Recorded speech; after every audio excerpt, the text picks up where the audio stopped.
Good afternoon students. इस class में हम शुरू करने जा रहे हैं इंडियन पॉलिटी, भारतीय राज्य व्यवस्था हम इसको हिंदी में बोलते हैं। और आपका first chapter making of constitution रहने वाला है। लेकिन उससे पहले हम थोड़ा सा बैकग्राउंड देखेंगे कि हम पॉलिटी में एक्चुअल में पढ़ते क्या हैं। देखो, पॉलिटी जैसे कि इसका बोलते इसको राज्य व्यवस्था है, इसमें हम मेनली कॉन्स्टिट्यूशन को पढ़ते हैं। कॉन्स्टिट्यूशन का वो वाला हिस्सा, वो वाला पार्ट हम यहाँ पे स्टडी करते हैं जो हमारे एग्जामिनेशन में जहाँ से मैक्सिमम टाइम क्वेश्चन बनते हैं। अब कॉन्स्टिट्यूशन को पढ़ने का मतलब, क्योंकि हम सिलेबस कर रहे हैं अपने जनरल नॉलेज का, तो उसे पढ़ने के लिए हमें मेकिंग ऑफ कॉन्स्टिट्यूशन से शुरुआत करनी पड़ती है। इट मीन्स कि संविधान बना कैसे, कैसे लोगों ने डिमांड रखी, फिर कैसे बना, कौन लोग थे, कौन सा मिशन आया, सब कुछ इसमें पहले देखना पड़ता है। उसके बाद हम पूरा कॉन्स्टिट्यूशन पढ़ने की यहाँ पे जो है शुरुआत करेंगे। फिलहाल इस वाले चैप्टर में हम देखेंगे मेकिंग ऑफ कॉन्स्टिट्यूशन। देखिए जी, सबसे पहले हम देखेंगे डिमांड। संविधान की डिमांड किसने रखी? एक सेकेंड रुकना, पेन चेंज कर लेती हूँ। संविधान की डिमांड हम देखेंगे कि कैसे डिमांड की गई। आप अपने नोट्स बनाते रहिएगा, ठीक है। सबसे पहले आप हेडिंग डालेंगे demand of constituent assembly. Actual में अगर पहला क्वेश्चन आपसे कभी भी पूछा जाए कि कॉन्स्टिट्यूशन यानी कि संविधान का निर्माण किया किसने है, तो ये कॉन्स्टिट्यूएंट असेंबली ने किया है। शॉर्टकट में मैं इसे सीए लिखूंगी, इसे इसकी जो फुल फॉर्म रहेगी वो कॉन्स्टिट्यूएंट असेंबली रहेगी, यानी कि संविधान सभा ने संविधान का निर्माण किया है, यानी कि कॉन्स्टिट्यूशन मेकर्स कौन है? कॉन्स्टिट्यूएंट असेंबली है। लेकिन क्या हमें कॉन्स्टिट्यूएंट असेंबली एकदम से बनाने को मिल गई? नहीं, क्योंकि हमारे ऊपर रूल कर रहे थे ब्रिटिशर्स, तो हमें डिमांड रखनी पड़ी कॉन्स्टिट्यूएंट असेंबली बनाने की। तो सबसे पहले जिसने ये डिमांड की है, ये क्वेश्चन बनता है, वो 1934 में कॉन्स्टिट्यूएंट असेंबली की डिमांड की गई है बाय एम.एन. रॉय। मैं नाम लिख रही हूँ, एम.एन. रॉय। फुल नाम इनका वैसे तो पूछा जाता नहीं है, मानवेंद्र नाथ रॉय इनका पूरा नाम है, पर एम.एन. रॉय ही ज़्यादातर पूछा जाता है। तो कॉन्स्टिट्यूएंट असेंबली बनाने की डिमांड सबसे पहले 1934 में एम.एन. रॉय ने रखी थी। नेक्स्ट हम आगे चलते हैं, अगला ईयर आएगा आपके पास 1935। यहाँ पे कांग्रेस, या फिर मैं आईएनसी लिखती हूँ, इंडियन नेशनल कांग्रेस के द्वारा ऑफिशियली डिमांड रखी गई थी। इस वर्ड को बिल्कुल समझिएगा, क्योंकि पहले हम बोल रहे हैं किसी पर्सन ने डिमांड रखी थी, अभी हम बोल रहे हैं कि आईएनसी ने, इंडियन नेशनल कांग्रेस ने ऑफिशियली डिमांड रखी थी कॉन्स्टिट्यूएंट असेंबली बनाने की। उसके बाद 1936 की बात करते हैं। 1936 में आपके जवाहरलाल नेहरू जी ने कहा कि भाई हम ये जो कॉन्स्टिट्यूएंट असेंबली बनाएंगे, ये हम एडल्ट फ्रेंचाइज के बेसिस पर बनाएंगे। अब आपको यहाँ पे वर्ड जो समझना होगा वो एडल्ट फ्रेंचाइज समझना होगा। फॉर एग्जांपल आज का सिनेरियो मान के चलते हैं, जैसे हम 18 ईयर्स के हो जाते हैं तो हम वोट देने के लिए एलिजिबल हो जाते हैं, और हर एक व्यक्ति एक वोट दे सकता है, राइट। तो वही उसी को ही हम एडल्ट फ्रेंचाइज बोलते हैं, बेशक मताधिकार बोलते हैं, कि जब पर्सन एडल्ट हो जाते हैं तो उन्हें जो है अपना वोट देने का अधिकार होता है। तो इन्होंने कहा हम जो कॉन्स्टिट्यूएंट असेंबली है उसको एडल्ट फ्रेंचाइज के बेसिस पे बनाएंगे, यानी कि एक व्यक्ति एक वोट देगा। उसके बाद नेक्स्ट हम चलते हैं 1940 की ओर, 1940। ये टाइम है आपके सेकेंड वर्ल्ड वॉर का, और इस टाइम पे यहाँ पे अगस्त ऑफर जो था हमें दिया गया था। इस अगस्त ऑफर में बोला गया था कि भाई आपको हम डोमिनियन स्टेटस देंगे। अब डोमिनियन स्टेटस थोड़ा सा हमें यहाँ पे समझना पड़ेगा। डोमिनियन स्टेटस की मेनली हम बात करते हैं हिस्ट्री में, क्योंकि पूरे ब्रिटिश रूल में हम डोमिनियन स्टेटस की मांग कर ही रहे होते हैं। उसमें क्या कहा जाता है? उसमें कहा जाता है कि मतलब गवर्नमेंट जो है वो तो हमें अपनी बनाने को दे दी जाए, लेकिन जो एक्चुअल में रूल कर रहे होंगे इंडिया पे वो ब्रिटिशर्स ही कर रहे होंगे। इट मीन्स कि हमें गवर्नमेंट वगैरह बनाने का, लॉ मेकिंग का जो है राइट्स मिल जाएंगे, लेकिन एक्चुअल में रूल ब्रिटिशर्स कर रहे होंगे। तो यहाँ पे ये जो अगस्त ऑफर है ये लिन लिथगो लेके आए थे, ठीक है। इन्होंने डिमांड को एक्सेप्ट किया था, कॉन्स्टिट्यूएंट असेंबली बनाने की डिमांड को, लेकिन इस अगस्त ऑफर को कांग्रेस और मुस्लिम लीग दोनों ने ही रिजेक्ट कर दिया था। अगस्त ऑफर को रिजेक्ट कर दिया गया था, वाई? कांग्रेस एंड मुस्लिम लीग के द्वारा। उसके बाद नेक्स्ट हम बात करेंगे कॉन्स्टिट्यूएंट असेंबली। अब हम देखेंगे, ये तो डिमांड वगैरह है, नेक्स्ट हम देखेंगे कि कॉन्स्टिट्यूएंट असेंबली को हमने बनाया कैसे। एक सेकेंड रुकना, पेज एडजस्ट कर लेती हूँ, ठीक है। नेक्स्ट हम देखते हैं कॉन्स्टिट्यूएंट असेंबली। पेन का कलर चेंज कर लेती हूँ। कॉन्स्टिट्यूएंट असेंबली, अब हमने ये संविधान सभा बनानी है। कैसे हम इसको बनाएंगे, देखिए जी, सबसे पहले कॉन्स्टिट्यूएंट असेंबली बनाने के लिए कैबिनेट मिशन प्लान आया। इसको हम बोलते हैं cabinet mission plan. Cabinet mission plan की बात करेंगे तो ये भारत आया 24 मार्च 1946 को, यानी कि 24 मार्च 1946 को कैबिनेट मिशन प्लान इंडिया आता है। अब कैबिनेट मिशन प्लान है क्या, देखो, इस मिशन प्लान में 3 लोग टोटल उठ के आते हैं, यानी कि इसमें 3 मेंबर्स होंगे, और ये तीनों ही मेंबर क्योंकि ब्रिटिश कैबिनेट के मेंबर हैं, इसलिए हम इसको कैबिनेट मिशन प्लान बोलते हैं। 3 मेंबर्स के नाम याद रखने हैं। पहला नाम है पैथिक लॉरेंस, फर्स्ट नाम जो है वो है पैथिक लॉरेंस। और पैथिक लॉरेंस की अगर मैं बात करूं तो ये आपके इस कैबिनेट मिशन प्लान के हेड या फिर हम बोल सकते हैं चेयरमैन भी रहे हैं। सेकंड जो पर्सन यहाँ पे आए हैं उनका नाम है स्टैफर्ड क्रिप्स, स्टैफर्ड क्रिप्स। और जो तीसरा नाम है यहाँ पे वो है एवी अलेक्जेंडर।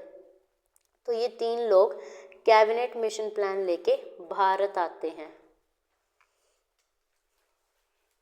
पॉज करने का है कोई तरीका?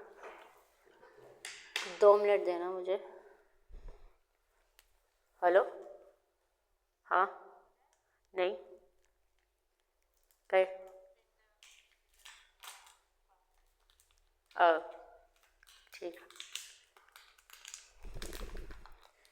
ठीक है। तो हम डिस्कस कर रहे थे cabinet mission plan. Cabinet mission plan 24 मार्च 1946 को इंडिया आता है। इसमें टोटल 3 मेंबर्स आते हैं। कौन कौन आते हैं? पैथिक लॉरेंस जो कि इस कैबिनेट मिशन प्लान के हेड यानी कि चेयरमैन होते हैं, दूसरा स्टैफर्ड क्रिप्स और तीसरा आता है यहाँ पे एवी अलेक्जेंडर। ये तीनों लोग कैबिनेट मिशन प्लान लेके आते हैं। ये बहुत सारे प्रोविज़न लेके आते हैं, जिसमें से कुछ प्रोविज़न को तो हम एक्सेप्ट कर लेते हैं, लेकिन कुछ प्रोविज़न को जो आईएनसी है और इवन मुस्लिम लीग तो बाद में इसको बायकॉट ही कर देती है, वो नहीं एक्सेप्ट करते हैं। चलिए, अब कैबिनेट मिशन प्लान ने टोटल सीट्स बोलूँ या टोटल कॉन्स्टिट्यूएंट असेंबली के मेंबर्स बोलूँ, कुछ भी बोल सकते हैं, टोटल सीट्स बताई कि हम टोटल सीट्स कितने इलेक्ट करेंगे, that is 389। Further in 389 seats की भी डिवीज़न की गई। डिवीज़न कैसे की गई? 296 सीट्स और 93 सीट्स में इसको डिवाइड किया गया। 296 सीट्स जो थी वो ब्रिटिश इंडिया को दी गई। ये चीज़ समझना बहुत ज़रूरी है, ब्रिटिश इंडिया क्या है, और जो 93 सीट्स हैं वो प्रिंसली स्टेट को दी गई। इसको नोट करते रहना, प्रिंसली स्टेट को दी गई। अब ये चीज़ समझो कि ये होता क्या है, प्रिंसली स्टेट और ये ब्रिटिश प्रोविंस का मतलब क्या है। फॉर एग्जांपल ये माना इंडिया है, इंडिया के इस वाले हिस्से में जो ब्रिटिशर्स हैं वो डायरेक्ट रूल कर रहे हैं, और यहीं पे कोई एक हिस्सा है जहाँ पे ब्रिटिशर्स डायरेक्ट रूल नहीं कर रहे हैं, लेकिन कोई लोकल राजा जो है वो रूल यहाँ पे कर रहा है, लेकिन वो ट्रिब्यूट वगैरह ब्रिटिशर्स को पे कर रहा है। तो जहाँ पे कोई लोकल राजा रूल कर रहा हो लेकिन वो ब्रिटिशर्स के अधीन हो, उनको हम प्रिंसली स्टेट बोलते हैं, और ऐसा रीजन जो पूरी तरह से ब्रिटिश के कंट्रोल के अंदर हो उन्हें हम ब्रिटिश प्रोविंस कहते हैं। तो इस तरह से सीट्स को डिवाइड किया गया। फर्दर ये जो आपके ब्रिटिश प्रोविंस की भी सीट्स हैं, इन्हें भी फर्दर डिवाइड किया गया 292 और 4 के डिवीज़न में। जो 292 सीट्स थी वो गवर्नर प्रोविंस को दी गई। गवर्नर प्रोविंस बोलने का मतलब है जहाँ पे कोई गवर्नर बैठता हो, और ये जो 4 सीट्स हैं ये चीफ कमिश्नर प्रोविंस को दी गई, जहाँ पे चीफ कमिश्नर बैठते थे। अब हुआ क्या, यहाँ पे एक चीज़ और बहुत इम्पोर्टेंट समझने की है, उसी को ही साथ में नोट कर लें। जैसे कि आपका प्रिंसली स्टेट में तो इलेक्शन नहीं करवाए गए, उनको हमने बोला कि ये नॉमिनेटेड सीट्स हैं या नॉमिनेटेड मेंबर हैं कॉन्स्टिट्यूएंट असेंबली के। लेकिन हम बात करेंगे ये जो ब्रिटिश प्रोविंस के लोग हैं, यहाँ पे इलेक्शन करवाए गए, और इलेक्शन भी कैसे हुए, इनडायरेक्ट इलेक्शन हुए। बहुत इंपॉर्टेंट बात है ये वाली। तो हम बोल सकते हैं constituent assembly partially elected and partially nominated body थी। मतलब कुछ सीटों पे तो इलेक्शन हुए हैं, कुछ पे इलेक्शन नहीं हुए हैं, उन्हें नॉमिनेट किया गया है। लेकिन अगर पूछा जाए इलेक्शन जो हुए हैं वो डायरेक्ट हुए हैं या इनडायरेक्ट हुए हैं, तो इलेक्शन इनडायरेक्ट हुए हैं। डायरेक्ट और इनडायरेक्ट में डिफरेंस क्या होता है, थोड़ा सा वो देखेंगे। डायरेक्ट का मतलब है कि जहाँ पे देश की जनता, मतलब हर एक पर्सन जो एलिजिबल है वो वोट दे रहा है। और इनडायरेक्ट इलेक्शन का मतलब होता है जिसमें हर एक पर्सन वोट नहीं दे रहा, कुछ एक लोग वोट दे रहे हैं। जैसे कि राज्यसभा के इलेक्शन आज भी हमें देखने को मिलते हैं। हम राज्यसभा के इलेक्शन के लिए वोट नहीं करते हैं, जो एमएलए वगैरह होते हैं वो लोग वोट करते हैं। ठीक है, इतना समझ आ गया। तो आगे चलते हैं। साथ में कॉन्स्टिट्यूएंट असेंबली ने और क्या प्रोविज़न यहाँ पे दिए। उन्होंने, एक तो हमने देख लिया इनडायरेक्टली इलेक्शन हुए और आधे लोग नॉमिनेट हुए। जैसे कि आज हमें देखने को मिलती हैं सीट्स रिज़र्व रहती हैं, जैसे फीमेल के लिए रिज़र्व है, एससी के लिए रिज़र्व है या एसटी के लिए रिज़र्व है। यहाँ पे भी 3 कम्युनिटी में सीट्स रिज़र्व दिए गए। कैसे दिए गए, एक कम्युनिटी थी मुस्लिम, दूसरी थी सिख, और बाकी सब जितने भी बचे उन्हें जनरल में डाला गया। और हर 10 लाख की पॉपुलेशन पे एक सीट दी गई, यानी कि 10 लाख लोगों पे एक सीट जो थी वो कॉन्स्टिट्यूएंट असेंबली में दी गई। अब रिजल्ट जब आते हैं इसके, इलेक्शन एक बार देखते हैं ये इलेक्शन करवाए कब गए। तो इलेक्शन हुए हैं लगभग जुलाई अगस्त 1946 को ये इलेक्शन हुए हैं। रिज़ल्ट आते हैं और रिज़ल्ट में देखने को मिलता है कि आईएनसी या फिर कांग्रेस जो थी वो मेजॉरिटी के साथ जीत चुकी थी, उन्हें पूरे 2008 सीट्स मिली हैं। जो मुस्लिम लीग थी उन्हें 73 सीट्स मिली, और अदर सीट 15 सीट्स जो थी जो इंडिपेंडेंट कैंडिडेट को मिली थी। तो यहाँ पे इस रिज़ल्ट को देख के हमें क्लियरली पता चल रहा है कि कांग्रेस के पास मेजॉरिटी थी और मुस्लिम लीग के पास मेजॉरिटी नहीं थी। तो मुस्लिम लीग इसको क्या कर देती है, बायकॉट कर देती है। मुस्लिम लीग के द्वारा ये जो इलेक्शन वगैरह हुए ये बायकॉट कर दिए जाते हैं, और उनके बायकॉट करने के बाद जो हमारे पास रिमेनिंग सीट्स रहेंगी, रिमेनिंग सीट्स हमारे पास सिर्फ 299 रह जाएंगी, और ये सीट्स हैं आफ्टर पार्टीशन। मैं यहाँ लिख देती हूँ, ये सीट्स हमारे पास आफ्टर पार्टीशन रहने वाली हैं, क्योंकि मुस्लिम लीग ने डिमांड किया एक डिफरेंट नेशन का, और डिफरेंट नेशन बना भी है, इंडिया पाकिस्तान का विभाजन हुआ है। और फिर वहाँ से हमारी जो कॉन्स्टिट्यूएंट असेंबली की सीट थी वो टोटल 299 रह जाती हैं। चलिए, तो ये जो था हमने संविधान सभा यानी कि कॉन्स्टिट्यूएंट असेंबली बना ली है। अगर कोई भी डाउट इन क्लासेस में रहेगा तो डाउट बता देना, नेक्स्ट क्लासेस में जो है क्लियर कर दिया जाएगा। न्यू पेज कहाँ से खोलना, ऐड करना है यहाँ से, ठीक है। चलो 1-2 पेजेस और ऐड कर लेते हैं क्योंकि ज़रूरत पड़ेगी।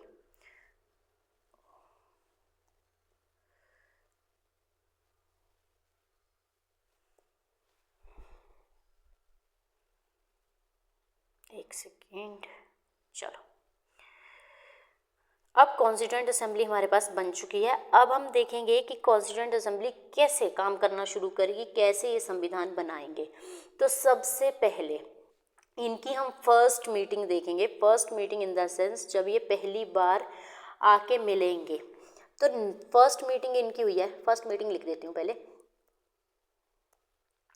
फर्स्ट मीटिंग इनकी हुई है 9 दिसंबर 1946 को। तो अब एक चीज़ नोट करना, आज़ादी से भी पहले 1946 में हमने कॉन्स्टिट्यूशन बनाने की जो प्रोसेस थी हम उसको शुरू कर चुके थे 1946 में, आज़ादी से पहले। तो 1946 में फर्स्ट मीटिंग होती है और इस दिन 211 लोग प्रेजेंट होते हैं फर्स्ट मीटिंग में। अब फर्स्ट मीटिंग में बैठ के काम क्या करते हैं, इस दिन हम इंटरिम इंटरिम प्रेसिडेंट बोलो या फिर टेम्परेरी प्रेसिडेंट बोलो, दोनों का ही मीनिंग सेम है। नहीं पता हो तो लिख लेना अपने लिए। इंटरिम प्रेसिडेंट को इलेक्ट करते हैं और हम इलेक्ट करते हैं सच्चिदानंद सिन्हा को। इनका नाम है सच्चिदानंद सिन्हा। अब सच्चिदानंद सिन्हा को ही हमने क्यों इंटरिम प्रेसिडेंट इलेक्ट किया? पहले तो इंटरिम प्रेसिडेंट समझो क्या है। देखो, हम पहली बार मीटिंग में आके मिल रहे हैं और 211 लोग उस मीटिंग में प्रेजेंट हैं। 211 लोग क्या डिस्कशन करेंगे, किस तरह से मीटिंग की प्रोसीडिंग चलेगी, उस सबको हैंडल करने के लिए हमें कोई ना कोई पर्सन ऐसा चाहिए जो मीटिंग को प्रिजाइड करे, यानी कि उसकी अध्यक्षता करे। तो उन्हीं को ही हमने टेम्परेरी प्रेसिडेंट या फिर इंटरिम प्रेसिडेंट बोला है।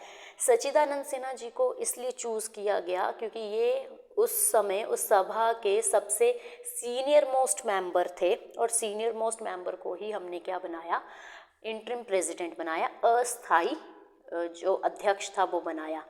अब हम देखते हैं सेकंड मीटिंग इनकी अगले 2 दिन बाद होती है, यानी कि 9 को पहली मीटिंग हुई थी तो 11 दिसंबर को सेकंड मीटिंग होगी 1946 को।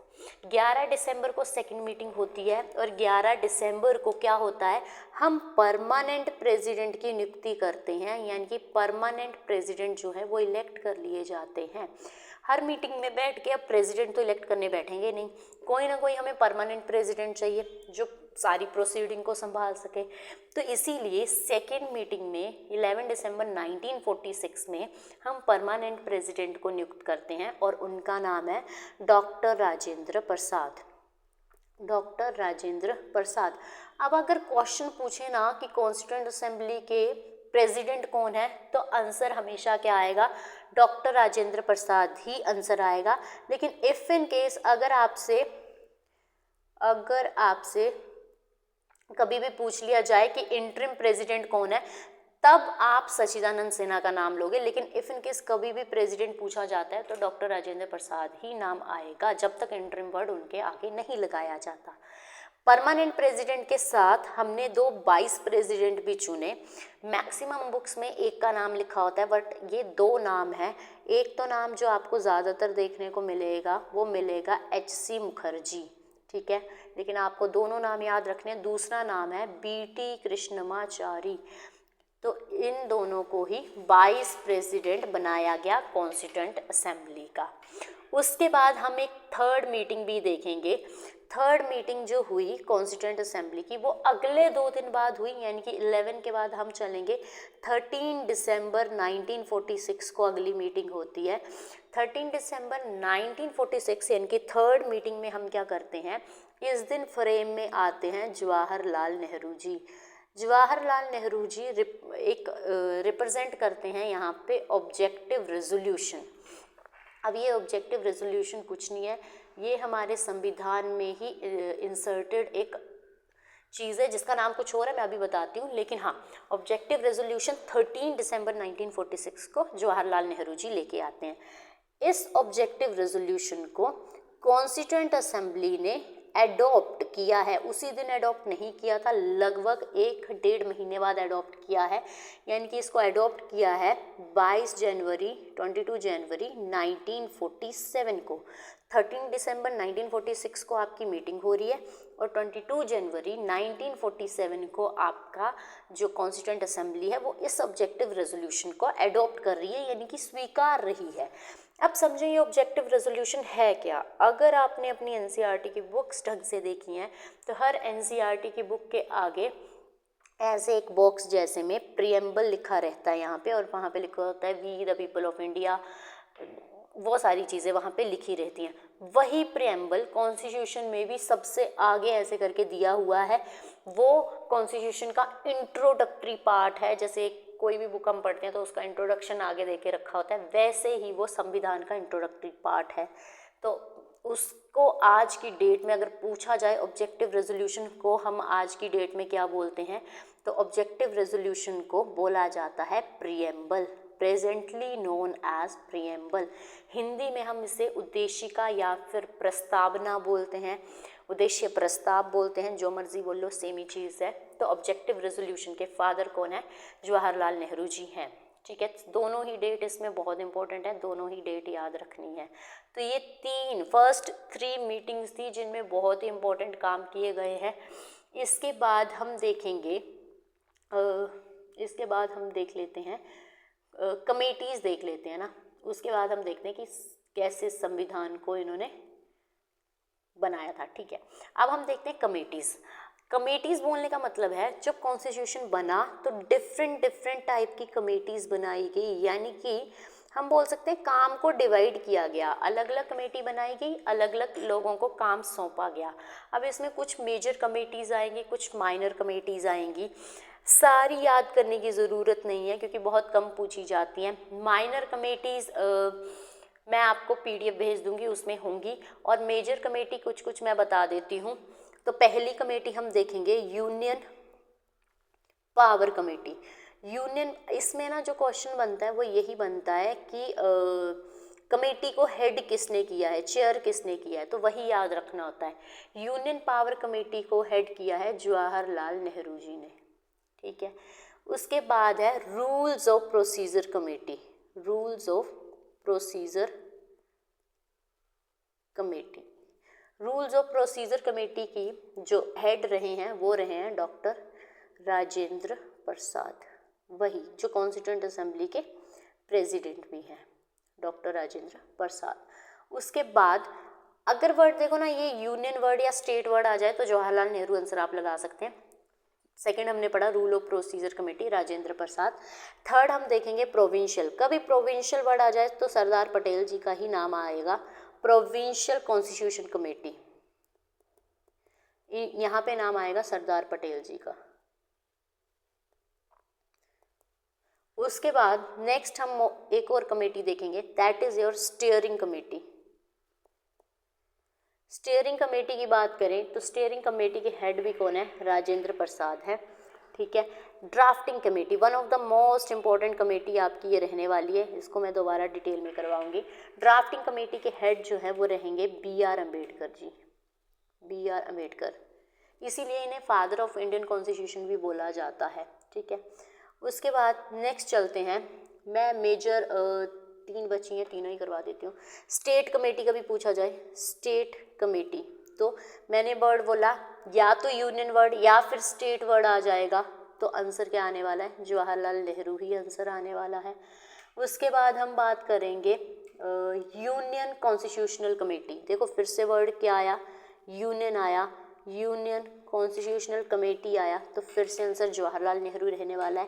एक लास्ट कमेटी है एडवाइजरी, ये मेजर वाली मैंने सारी लिखवा दी हैं, बस माइनर वाली बची हैं, वो मैं आपको नोट्स में भेज दूंगी। Advisory committee on fundamental right comma minorities and tribal and excluded area. थोड़ा सा नाम इसका बड़ा है, पर इसके जो हेड हैं वो हैं आपके सरदार पटेल।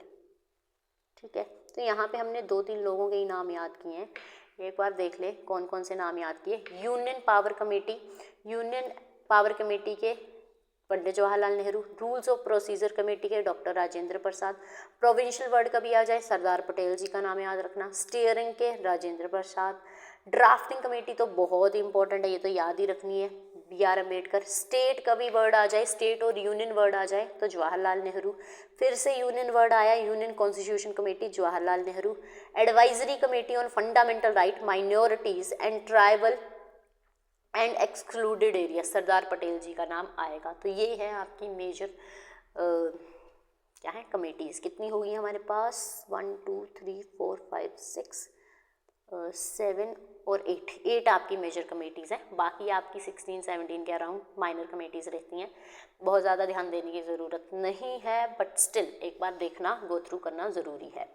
चलिए जी, अब हम पढ़ेंगे ड्राफ्टिंग कमेटी के बारे में, क्योंकि ड्राफ्टिंग कमेटी के बारे में आपको हर एक चीज़ पता होनी चाहिए। चलो, ड्राफ्टिंग कमेटी, हेडिंग डाल लेंगे ड्राफ्टिंग कमेटी। ड्राफ्टिंग कमेटी के अभी हमने चेयरमैन देखे हैं, BR अम्बेडकर हैं, लेकिन इसके अलावा इसमें कितने लोग हैं, कब ये बनी, क्या इनका काम था, सब कुछ याद होना चाहिए। तो ड्राफ्टिंग कमेटी को जो फॉर्म किया गया, मतलब बनाया गया, ये बनाया गया 29 अगस्त 1947। अब हम आज़ादी प्राप्त कर चुके हैं और हमने कॉन्स्टिट्यूएंट असेंबली ड्राफ्टिंग कमेटी की फॉर्मेशन की है। चेयरमैन अभी आपने देखा, या फिर प्रेसिडेंट भी लिख देते हैं समटाइम, तो चेयरमैन इसके कौन है? B.R. अम्बेडकर हैं, और B.R. अम्बेडकर जी इसके मेंबर भी हैं। ये जो कमेटी है ये टोटल 7 मेंबर कमेटी है। इस कमेटी में टोटल 7 मेंबर है, जिसमें से एक मेंबर कौन है? B.R. अम्बेडकर जी हैं। सेकंड मेंबर मैं यहाँ पे लिख रही हूँ, उनका नाम आएगा अल्लादी कृष्ण स्वामी अयंगर। कुछ कुछ नाम बहुत बड़े हैं, लेकिन हाँ याद रखने पड़ेंगे। इस कमेटी का हर एक नाम जो है याद रखना पड़ेगा। अल्लादी कृष्ण स्वामी अय्यर, ठीक है, अय्यर एक ये पर्सन है। थर्ड पर्सन का नाम है यहाँ पे अल्लादी कृष्ण स्वामी अय्यर के बाद N. गोपाला स्वामी अयंगर, N. गोपाला स्वामी अयंगर। 3 लोग हो चुके हैं। चौथा नाम जो यहाँ पे आएगा वो आएगा M. सादुल्ला, जिनको मोहम्मद सादुल्ला भी लिख देते हैं, मोहम्मद सादुल्ला। 5वां नाम यहाँ पे आएगा K.M. मुंशी, K.M. मुंशी। ये 5 नाम तो एज इट इज़ लर्न होने चाहिए। इसके अलावा 6th नाम और जो 7th नाम आने वाला है उसमें आपको टोटल 4 नाम याद करने हैं। वैसे तो 2 करने थे, पर अब 4 करने हैं, क्योंकि हमारे पास एक थे B.L. मित्तर। अब B.L. मित्तर की हेल्थ इशू खराब होने की वजह से इनको रिप्लेस किया जाता है, लिख लेना, replaced by N. Madhav Rao. तो या तो नाम N. माधव राव पूछा जाएगा, या तो नाम आपका B.L. मित्तर पूछा जाएगा, जो भी पूछा जाए देख लेना। अगला नाम है D.P. खेतान। इनकी डेथ होने की वजह से इन्हें जो रिप्लेस किया गया था, इन्हें रिप्लेस T.T. कृष्णमाचारी के द्वारा किया गया था। तो T.T. कृष्णमाचारी का भी याद नाम रखना है और D.P. खेतान का भी नाम याद रखना है। तो ये टोटल 7 मेंबर हैं। 7 मेंबर कौन कौन है आपके? एक बार ड्राफ्टिंग कमेटी को गो थ्रू कर लेते हैं। ड्राफ्टिंग कमेटी बनी कब थी? 29 अगस्त 1947 को बनी थी। 7 जो मेंबर हैं इस कमेटी में, जिसमें से चेयरमैन जो हैं B.R. अम्बेडकर हैं। इन्हीं को ही फादर ऑफ इंडियन कॉन्स्टिट्यूशन कहा जाता है, इसी वजह से, क्योंकि ये ड्राफ्टिंग कमेटी के प्रेसिडेंट रहे हैं। अल्लादी कृष्ण स्वामी अय्यर, N. गोपाला स्वामी अयंगर, M. सादुल्ला या मोहम्मद सादुल्ला। 5th नंबर पे K.M. मुंशी जी हैं।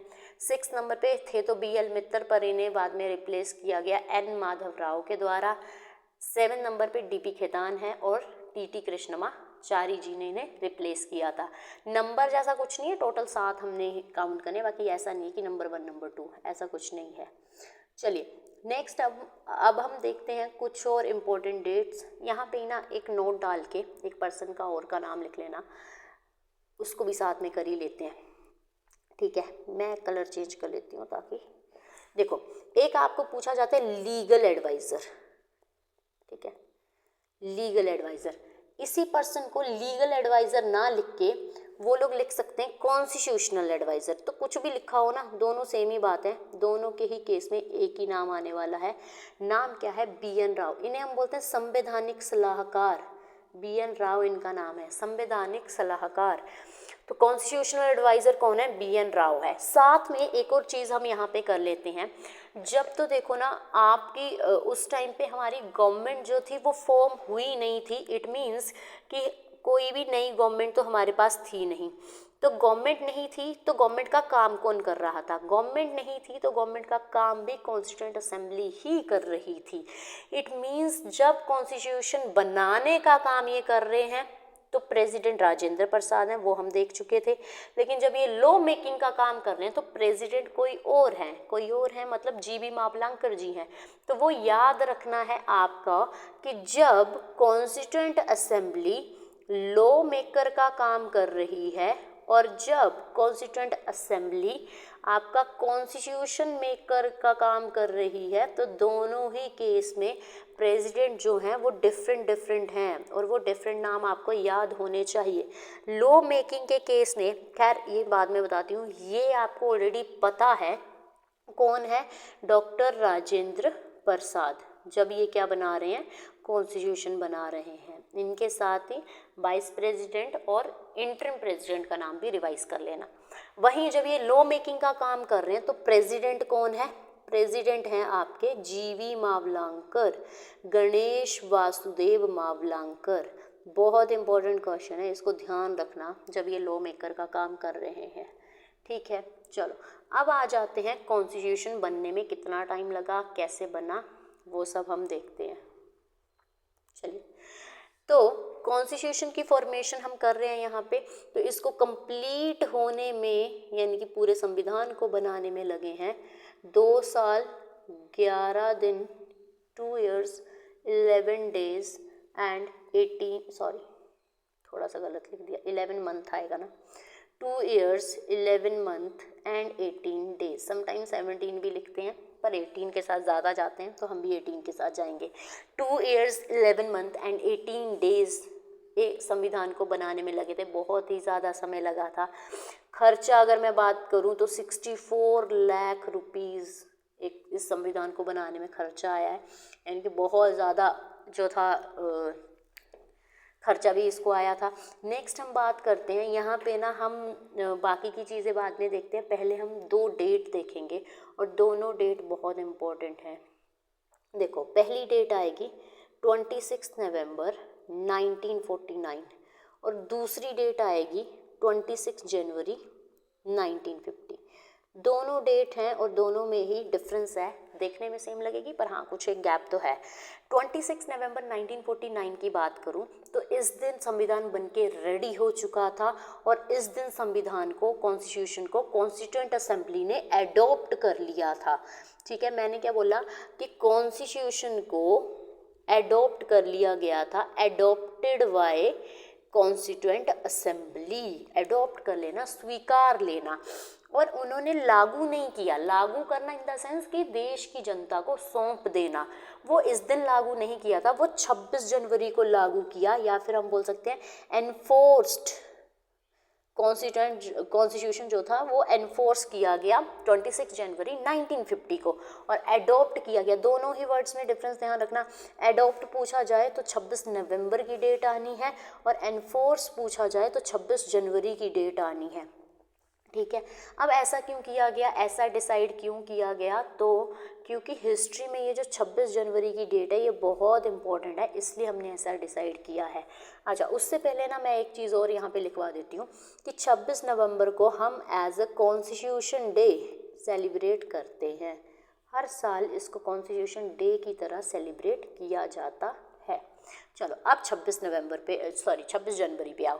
26 जनवरी की डेट क्यों डिसाइड की गई, क्योंकि ये जो 26 जनवरी की डेट है, इसी डेट पे लाहौर का सेशन चल रहा था 1929 का, और कांग्रेस ने 26 जनवरी 1930 को सेलिब्रेट किया था फर्स्ट इंडिपेंडेंस डे, या फिर हम इसको बोल सकते हैं पूर्ण स्वराज दिवस। पूर्ण स्वराज दिवस। और क्योंकि ये हिस्ट्री में डेट इम्पोर्टेंट है, इसलिए इस डेट को चुना गया देश को ये संविधान सौंपने के लिए, लागू करने के लिए। चलिए, अब नेक्स्ट कुछ एक पॉइंटर्स रहे हैं संविधान से रिलेटेड, वो भी कर लेते हैं। तो पहला है कि सिंबल कभी पूछा जाए कि सिंबल क्या रहा है, तो सिंबल है एलिफेंट, ये था हमारा सिंबल। नेक्स्ट हम बात करेंगे डेकोरेशन की। डेकोरेशन इन द सेंस कि जो कॉन्स्टिट्यूशन है उस जो लिखा गया ना उसकी डेकोरेशन किसने करी है, तो इसमें 2 नाम आते हैं। एक आता है नंदलाल बोस और दूसरा नाम आएगा ब्योहार राम मनोहर सिन्हा। ठीक है, ये डेकोरेशन के लिए इनका नाम आएगा। लेकिन अगर कैलीग्राफी पूछा जाए, कैलीग्राफी इन द सेंस जो लिख रहा है, जैसे अभी मैं लिख रही हूँ ना, ठीक है, गंदी सी राइटिंग में कैलीग्राफी, तो कैलीग्राफी देखो, जो कॉन्स्टिट्यूशन है वो एक्चुअल में इंग्लिश में लिखा गया है, फिर उसका हिंदी में हमने ट्रांसलेशन किया है। तो हिंदी में किसी और ने लिखा है, इंग्लिश में किसी और ने लिखा है, हाथ से लिखा गया था। तो याद रखना है, इंग्लिश में लिखा है प्रेम बिहारी, इनका नाम बिल्कुल याद रखना, प्रेम बिहारी नारायण रायज़ादा, नारायण रायज़ादा। ठीक है, उसके बाद हिंदी में याद करना, वसंत कुमार वैद्य, इन्होंने हिंदी में लिखा है। अब वसंत हमारी हिंदी में पुस्तक आया करती थी, 9th-10th की बात है, तो हिंदी में याद रखना वसंत कुमार वैद्य जी ने कैलीग्राफी करी है और इंग्लिश में प्रेम बिहारी रायजादा ने करी है। ठीक है, उसके अलावा कुछ एक पॉइंटर और हैं, वो भी मैं बता देती हूँ। कुछ एक डेट्स और लिख देती हूँ यहाँ पे, इम्पोर्टेंट डेट्स करके हेडिंग दे देती हूँ। कुछ एक डेट्स और याद आपको रखनी है। इम्पोर्टेंट डेट्स की बात करते हैं। इम्पोर्टेंट डेट्स की अगर बात करें तो एक डेट आपको याद रखनी है, 22 जुलाई 1947। ध्यान देना, ये जो डेट है ये 22 जुलाई 1947 की है। इट मीन्स अभी तक हम आज़ाद तो नहीं हुए हैं, आज़ाद होने से लगभग कुछ एक दिन पहले की ये डेट है। इस दिन क्या हुआ था, इस दिन हमने नेशनल फ्लैग को अडॉप्ट किया था, ट्राई कलर जिसको हम बोलते हैं, तो नेशनल फ्लैग को हमने अडॉप्ट किया था। हमने in the sense constituent assembly ने अडॉप्ट किया था। ठीक है, उसके बाद एक डेट और हम देखेंगे, वो हम देखेंगे मई 1949 की। देखो इस दिन हमने क्या किया था, कॉमनवेल्थ मेंबरशिप ली थी, ये चॉइस थी अपनी। ठीक है, जो भी कंट्री ब्रिटिश एम्पायर के पोजीशन में रही हैं, ये उनके पास चॉइस रहती है कि वो खुद को कॉमनवेल्थ मेंबरशिप देना चाहते हैं या नहीं देना चाहते। तो हमने ली हुई है, तभी हम कॉमनवेल्थ गेम्स में भी पार्टिसिपेट करते हैं, अलग से होती हैं वो। ठीक है, उसके अलावा एक डेट और याद करनी है आपने, वो है 24 जनवरी 1950 की। संविधान लागू होने से ठीक 2 दिन पहले की ये डेट है। इसमें हमने बहुत इंपॉर्टेंट काम किए हैं। क्या क्या काम किया है हमने, नेशनल सॉन्ग की बात करूं, जन गण मन हम बोलते हैं, सॉरी नेशनल सॉन्ग किसको बोलते हैं, वंदे मातरम को बोलते हैं। और नेशनल सॉन्ग लिखा है बंकिम चंद्र चटर्जी ने अपनी बुक आनंद मठ में। इस फैक्ट को नोट कर लेना। फिर से बोल रही हूँ, नेशनल सॉन्ग वंदे मातरम को बोलते हैं, वंदे मातरम बंकिम चंद्र चटर्जी ने लिखा है अपनी बुक आनंद मठ में। ठीक है, उसी के साथ हमने नेशनल एंथम को भी अडॉप्ट किया था। नेशनल एंथम आपको पता है रविंद्रनाथ टैगोर जी ने लिखा है, और रविंद्रनाथ टैगोर ने 2 देशों के नेशनल एंथम लिखे हैं। एक आपका बांग्लादेश का जिसको हम बोलते हैं अमार सोनार बांग्ला, और इंडिया का तो लिखा ही है जनगण मन। उसके बाद इसी दिन की अगर हम बात करें तो इंडिपेंडेंट इंडिया के फर्स्ट प्रेसिडेंट को चुना गया था, और इंडिपेंडेंट इंडिया के फर्स्ट प्रेसिडेंट बने हैं डॉक्टर राजेंद्र प्रसाद जी। ये वही व्यक्ति हैं जो कॉन्स्टिट्यूएंट असेंबली के भी प्रेसिडेंट थे, और अभी ये इंडिया के भी फर्स्ट प्रेसिडेंट बने हैं। ठीक है, ये जो डेट थी 24 जनवरी 1950 की, ये लास्ट सेशन हुआ है किसका, कॉन्स्टिट्यूएंट असेंबली का लास्ट सेशन। इसमें लगभग 284 लोग प्रेजेंट थे, और उन्होंने साइन किया था जो कॉन्स्टिट्यूशन का डॉक्यूमेंट था। ये बात भी याद रखनी है। ठीक है, चलो इसके अलावा एक क्वेश्चन और बनता है, उसको अलग ही पेन से लिखती हूँ क्योंकि वो भी इम्पोर्टेंट क्वेश्चन है। आपसे पूछा जाता है कि कॉन्स्टिट्यूएंट असेंबली में फीमेल मेंबर कितनी थी। तो फीमेल मेंबर अगर कभी पूछा जाए तो एक ही आंसर आएगा, 15। तो आप देख रहे हैं कितना नंबर कम है, 299 लोग या 284 लोग भी साइन कर रहे हैं। जितने भी साइन कर रहे हैं उसमें से सिर्फ 15 फीमेल मेंबर्स थी कॉन्स्टिट्यूएंट असेंबली में। तो अभी हम पूरा मेकिंग ऑफ कॉन्स्टिट्यूशन कर चुके हैं। मेकिंग ऑफ कॉन्स्टिट्यूशन में आता है कि हमने संविधान बनाया कैसे है। एक और चीज़ मैं बता देती हूँ, क्योंकि अब संविधान बन चुका है तो संविधान में है क्या क्या। संविधान को ना हमने डिवाइड कर रखा है, जैसे भी आपके बुक्स के चैप्टर्स को डिवाइड करके रखा होता है वैसे हमने, जैसे चैप्टर इसमें क्या आता है, इसमें आता है प्रीएम्बल। ठीक है, सबसे पहले प्रीएम्बल आएगा, प्लस हमने इसको डिवाइड करके रखा है पार्ट्स में, 22 पार्ट्स है, इसमें पार्ट्स आएंगे, प्लस उन्हीं पार्ट्स में फर्दर आर्टिकल्स आएंगे। तो हमारे पास 395 आर्टिकल्स हैं।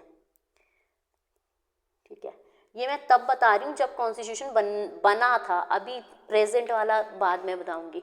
और साथ में ही इसमें कितने थे, 8 शेड्यूल थे जब ये 1950 में बना था। ठीक है, लेकिन आज की अगर मैं बात करूँ, प्रेजेंटली अगर मैं बात करूँ, तो प्रीएम्बल तो है ही इसमें। ठीक है, प्रीएम्बल तो है ही इसमें, पर ये जो 22 पार्ट्स थे अब ये टोटल 25 पार्ट्स हो चुके हैं, यानी कि हमने 3 न्यू पार्ट्स ऐड किए हैं।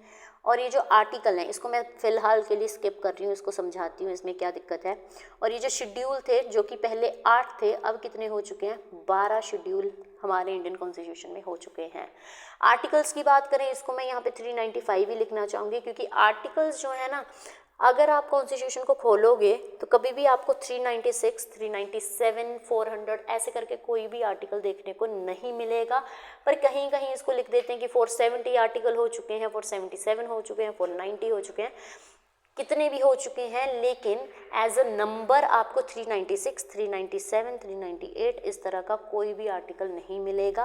क्योंकि जब भी हम कोई नया आर्टिकल ऐड करते हैं ना तो हम ऐसे करते हैं, जैसे आर्टिकल 21 पहले से एग्जिस्ट करता है, तो जब हमने नया आर्टिकल ऐड किया तो हमने आर्टिकल 21A ऐड किया, ठीक है।